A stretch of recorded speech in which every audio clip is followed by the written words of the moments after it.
Felix Gonzalez-Torres was a queer artist who was born in Cuba, although he always identified as being American. He got a BFA and an MFA in photography, and he emerged as an artist in the late 1980s. His work is reminiscent of minimalism and also conceptual art that addresses many challenging themes. Here is Felix with his partner Ross.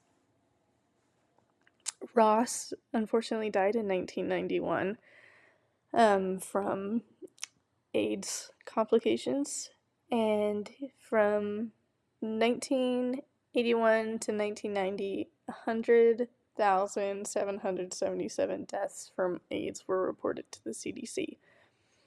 So AIDS was a large focus of Gonzalez-Torres's works, as well as other social aspects, but he himself said that all of his work begins with Ross and is centered around Ross. This work here is titled Perfect Lovers, and he actually made this work because it was a concept that scared him. Because he knew the clocks would eventually fall out of sync and one would stop first, which was reminiscent of him and his partner Ross, who he loved so dearly. He also made this portrait of Ross in LA. All of his works are untitled and then have another title in parentheses. So this is Untitled Portrait of Ross in LA. This was created in 1991, the same year that Ross passed away. And it represents the decay and toll that AIDS takes on your body. His works are really interesting since they were created earlier. They obviously it's candy, so it's not going to be the same that it was originally. So there are stipulations for reproductions, which I will get to on the next one more in depth. But this is, of course, different candy than in 1991. But one stipulation for this work is that the candy should be 175 pounds, which represents Ross's weight when he was healthy before AIDS. And Felix Gonzalez-Torres wanted works that he said were, quote, viral, that they snuck up on you and they hit you hard. And this piece is really interesting because since it is a portrait of Ross, we are almost being cannibalistic when we take the piece of his candy and almost responsible for his death, as so many people were afraid of AIDS and what that meant. But it's also an act of communion where we partake of Ross and we get to experience the sweetness of him. And something that Felix Gonzalez-Torres did that was really unconventional was he created portraits that changed over time before we see portraits that are stagnant and the same. But all of Felix Gonzalez-Torres's portraits do change over time, and we are the ones that change them. He says, "Without the public, these works are nothing. I ask the public to help me, to take responsibility, to become part of my work, to join in." So the public and the act of taking this candy is a huge part of the work.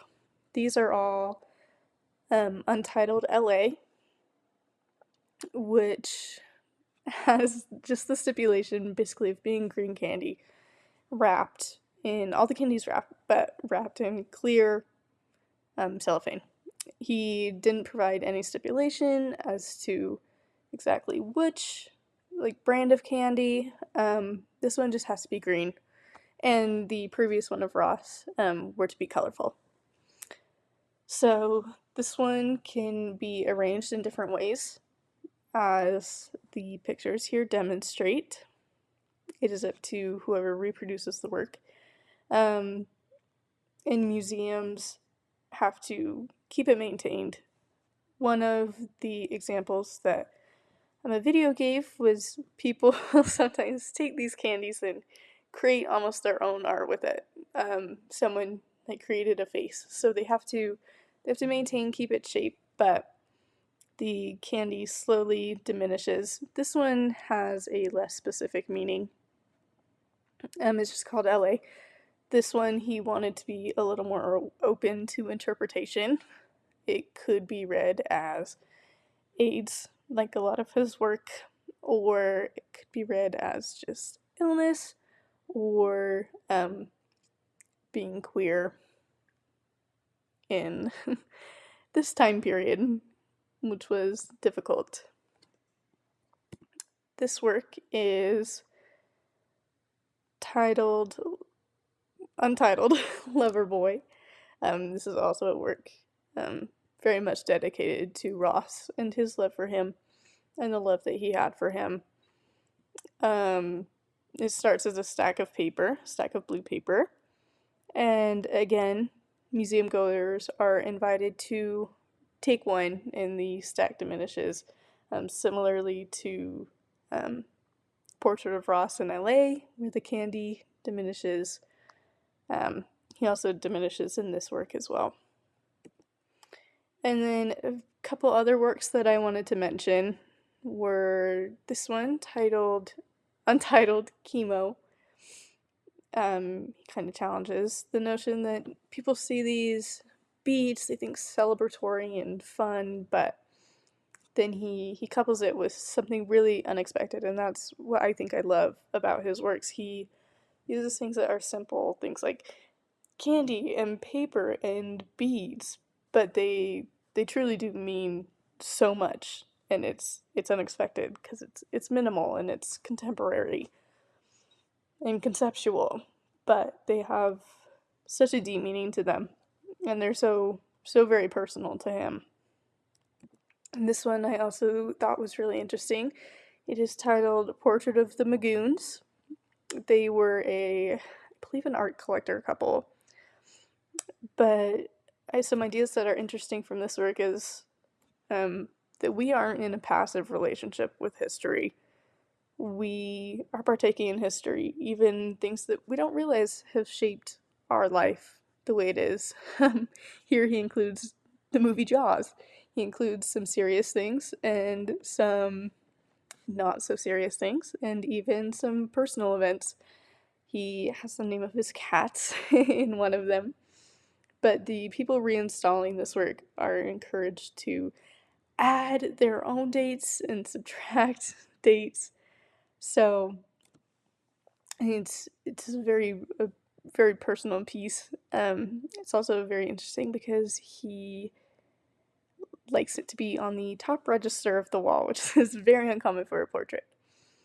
And then, unfortunately, Felix Gonzalez-Torres did die in 1986, also due to AIDS complications. But he was a fantastic artist, very gifted, very personal, and I really hope you enjoy his works as much as I do.